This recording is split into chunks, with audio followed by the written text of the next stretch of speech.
கண் திருஷ்டியால் பாதிக்கப்பட்டுள்ளீர்கள் என்பதை தெரிந்து கொள்ள 5 வழிகள் என்ன தெரியுமா? பயம்.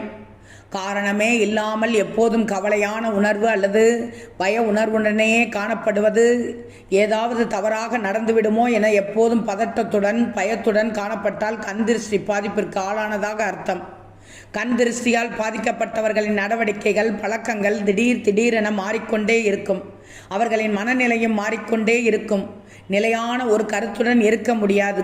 மனமானது தடுமாறிக்கொண்டே இருக்கும். மன அமைதி இழந்து வார்த்தைகளால் சொல்ல முடியாத அளவிலான உணர்வுகளை சந்திக்க நேரிடும். சோர்வு.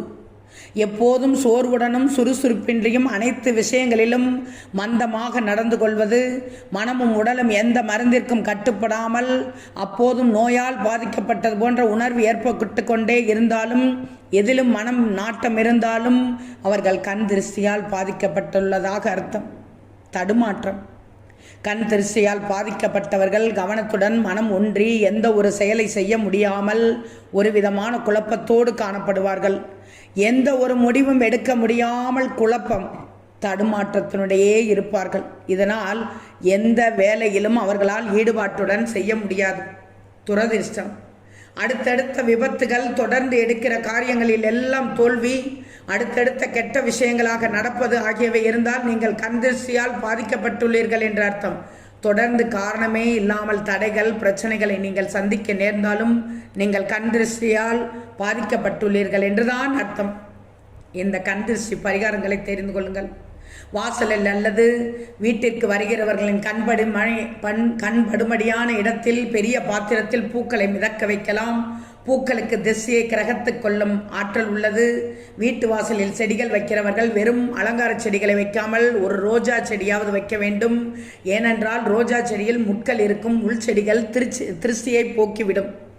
ஒட்டுமொத்த பார்வையும் சிந்தனையும் திசை திருப்பதற்கு ஏதேனும் ஒரு பொருளை வாசலில் தொங்க விடுவது நல்லது. முக்கியமாக பூசணிக்காய், அகோரமான பொம்மை தொங்க விடுங்கள். இவை எல்லாவற்றையும் விட இயற்கை தாவரங்கள், செடி கொடிகள் போன்றவற்றிற்கு ஆதிக்கம் அதிகமாக இருக்கும். வாழைக்கன்றின் நடுமளவிற்கு இடம் இருந்தால் வாழை நடுங்கள். ஏன்னா வாழை ஒவ்வொரு வினாடியும் துளிர்த்து கொண்டே இருக்கும். எந்தெந்த திருஷ்டி இருக்கிறதோ அதை அப்போதே களைந்து விடும். அருங்குணம் உண்டு. அதை வைத்தால் இன்னும் நல்லது. இது மீன் தொட்டி. இது வீடு, அலுவலகம் எங்கு வேண்டுமானாலும் பயன்படுத்தலாம். வருகிறவர்களின் பார்வையை திசை திருப்பும். மீன் தொட்டியை வைக்கலாம். குளிக்கும் போது அந்த நீரில் உப்பு சேர்த்து குளித்தால் கண் திருஷ்டியால் ஏற்படும் உடல் அசதி, சோம்பல், அலர்ஜி ஏதாவது ஏற்பட்டால் நீங்கிவிடும். இதனை வாரம் ஒரு முறை செய்யலாம். குறிப்பாக அவரவர் பிறந்த கிழமைகள் அல்லது செவ்வாய்க்கிழமைகளில் குளிக்கலாம். வீட்டு வாசலில் வளர்பிறை வெள்ளிக்கிழமையில் கற்றாழை கட்டி தொங்க விடலாம்.